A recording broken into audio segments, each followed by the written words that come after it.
On va plus avoir besoin de téléphone pour aller travailler, pour rester chez soi et faire des réunions en visio. À partir de mercredi prochain, le télétravail ne sera plus exactement la règle. C'est la prochaine étape du déconfinement. Les entreprises vont devoir fixer la règle du retour en présentiel. Et ça va pas être si simple, Stéphane. Oui, le gouvernement a présenté le nouveau protocole. Alors on sait déjà concrètement qu'on va de nouveau pouvoir manger en groupe à la cantine. Ce sera 6 personnes maximum à table avec un espace de 2 mètres entre les tables et une jauge maximale de 50%.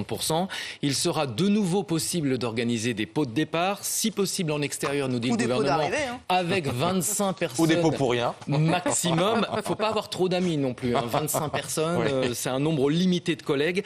Le sujet principal, vous l'avez dit évidemment, ça reste la question du télétravail. Le gouvernement demande aux entreprises de fixer par la négociation le nombre minimum de jours de télétravail par semaine, négociation avec les partenaires sociaux. Donc l'idée vraiment, c'est de faire du sur-mesure. C'est quelque chose que réclamait à la fois le patronat et certains syndicats comme la CFDT. Mais Stéphane, ce nombre minimal, c'est pas une contrainte.